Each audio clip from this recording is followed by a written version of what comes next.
અને હવે સમાચાર નર્મદાથી કે જ્યાં પંચકોશી પરિક્રમાનો રૂટ બદલવાની વિચારણાથી નારાજગી છે। અરણી બોટ દુર્ઘટના બાદ હોડીમાં નર્મદા નદી પાર નહીં કરવાનો નિર્ણય લેવાયો છે, ત્યારે વૈકલ્પિક રૂટની વિચારણા થતા સાધુ સંતોમાં નારાજગી જોવા મળી રહી છે। રામપુરાથી પગપાળા 21 કિલોમીટરના રૂટ પર પરિક્રમા ચાલુ રાખવાની માંગણી છે। તંત્ર હાલ પોઈચા વાયા ગરુડેશ્વર થઈને 78 કિલોમીટરના એક નવા રૂટની વિચારણા કરી રહ્યું છે।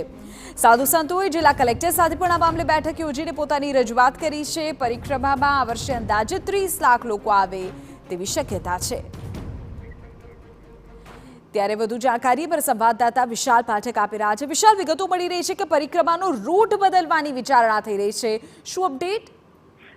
જી વિધિ, નર્મદા જે પરિક્રમા છે રામપુરાથી તિલકવાડા સુધી 14 કિલોમીટરની એક ઉત્તર વાહિની પરિક્રમા છે। હાલની જો વાત કરીએ તો જે હરની દુર્ઘટના બની હતી તેને લઈને ત્યાં હોડી અત્યારે બંધ કરી દેવામાં આવી છે, અને આ જે પરિક્રમા છે એ આવનારા એપ્રિલ મહિનાથી શરૂ થવાની છે અને 1 મહિનો આ પરિક્રમા ચાલવાની છે। ત્યારે જો હોડી બંધ રાખવાનો જો નિર્ણય સરકારમાં કરવામાં આવે તો એનો બી પ્લાન તૈયાર કરવા માટે કલેક્ટરે એક રિવ્યુ બેઠક કરી હતી અને સ્થળનું પણ નિરીક્ષણ કર્યું હતું। જે સ્થળ છે એ રામપરાથી શરૂઆત કરવાની હોય છે અને ત્યાર પછી પોઈચા થઈ અને બુંજેઠા રૂટ થઈ અને ગઢેશ્વર થઈને ફરીથી રામપરા આવે એવો એક નવો રૂટ એમણે નિરીક્ષણ કર્યો છે, પરંતુ હજુ કંઈ એના ઉપર ડિસિઝન લેવામાં આવ્યું નથી। ત્યારે સાધુ સંતોએ આનો વિરોધ કર્યો છે, કારણ કે જો પરિક્રમા કરવામાં આવે જો 78 કિલોમીટરની તો ખૂબ જે શ્રદ્ધાળુઓ છે એમને ખૂબ તકલીફ પડી શકે અને જે શ્રદ્ધાળુઓ આવશે તેમને કન્વિન્સ કરવા માટે પણ ખૂબ